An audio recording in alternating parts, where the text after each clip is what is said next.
అదే RTV app వార్తల్ని క్షణాల్లో చదివే అవకాశం ఉంటుంది. ఒక న్యూస్ పేపర్, ఒక టెలివిజన్ ఛానల్ మీ చేతుల్లో ఎప్పుడు ఉంటాయి. ఒక అఫెన్స్ జరిగింది. అది ఒక కారులో ఇక్కడ ప్లైవుడ్ సంబంధించిన షాప్స్లో హైదరాబాద్ నుంచి మాల్ పంపించే వాళ్ళ ఓనర్ యొక్క కలెక్షన్ ఏజెంట్స్ అందరు కలిసి ఒక కారులో వచ్చారు. కారులో వచ్చి ప్రతి నెల వాళ్లకు ఈ డిఫరెంట్ డిస్ట్రిక్ట్స్లో ఏదైతే ఉద్దర మీన్స్ క్రెడిట్ ఉంటుందో దానికి వసూలు చేసుకొని వెళ్తుంటారు. సో అలాగే దాంట్లో భాగంగానే 17th రోజు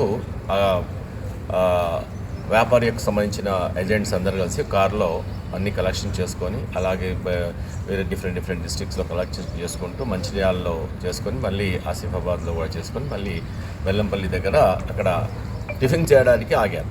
టిఫిన్ చేయడానికి ఆగినప్పుడు సడన్గా కార్ యొక్క డోర్ ఓపెన్ చేసినట్టు సౌండ్ రావడము, ఇమ్మీడియట్గా దాంట్లో ఉన్న క్యాష్ అంతా ఒక బైక్లో ఉన్న ఇద్దరు వ్యక్తులు ముసుగేసుకొని హెల్మెట్ పెట్టుకున్న వాళ్ళు తీసుకోవడం జరిగింది. ఆ కేసు రిజిస్టర్ కంప్లైంట్ మీద కేసు రిజిస్టర్ చేసి ఇమ్మీడియట్గా వితిన్ షార్టెస్ట్ టైంలో అంతా మొత్తం కమిషనరేట్ మొత్తం వెహికల్ చెకింగ్స్, తర్వాత బ్లూ కోడ్స్ కానీ తర్వాత అందరూ అలర్ట్ కావడము, తర్వాత సీసీ కెమెరాస్ చూడడము ఇవన్నీ జరిగిన తర్వాత అయినా కానీ మనకు క్లూ దొరకలేదు. ఆ రోజంతా అలా జరిగిపోయింది. బట్ ఎక్కడైతే మనం సీసీటీవీ ఫుటేజెస్ని బ్యాక్ అండ్ ఫ్రంట్ చూసుకుంటూ వెళ్ళినప్పుడు మన టీం అంతా సిసిఎస్ టీం, ముందు డీసీపీ గారు, తర్వాత ఏసీపీస్ అందరు ఇన్స్పెక్టర్స్ అందరూ ఒక టీమ్గా చేసి డిఫరెంట్ డిస్కషన్స్లో కూర్చొని మొత్తం డీటెయిల్గా క్షుణ్ణంగా పరిశీలించినప్పుడు మనకు ఒక బైక్లో వెనుక చూపించబడుతున్న వైట్ పల్సర్ బైక్ అనేది దాని యొక్క నెంబర్ ప్లేట్తో మనకు కనబడింది. దాన్ని మనం అనాలిసిస్ చేసి చూస్తే అది ఎవరిదని తెలిసింది. దాంట్లో భాగంగానే అప్పటికే మన కమిషనరేట్ దాటి వెళ్ళడం జరిగింది. సో దాంట్లో భాగంగా ఇవన్నీ అనాలిసిస్లో భాగంగా అన్ని టీంలు వర్క్ చేయడం వల్ల ఈరోజు మనకి 4 దొరకడం జరిగింది.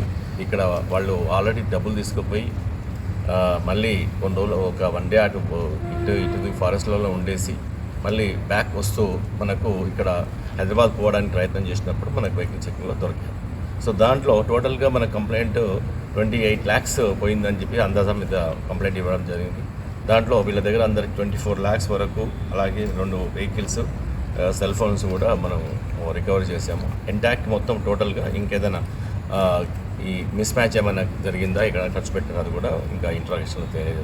ఇప్పుడైతే 24 lakhs మొత్తం టోటల్గా వాళ్ళది ఎంత తీసుకుపోయారో అంతవరకు అని చెప్తున్నారు. సో దీంట్లో భాగంగా ఈ అనాలిసిస్ చేసి చాలా యాక్టివ్గా ఇమ్మీడియట్గా ఈ యొక్క కేసుని వితిన్ షార్టెస్ట్ టైంలో ఛేదించిన అందరికీ నేను శుభాకాంక్షలు. మరిన్ని వీడియోస్ కోసం ఛానల్ సబ్స్క్రైబ్ చేయండి, లేటెస్ట్ అప్డేట్స్ కోసం వాట్సాప్ ఛానల్ ఫాలో చేయండి అండ్ లింక్ డిస్క్రిప్షన్లో ఉంది.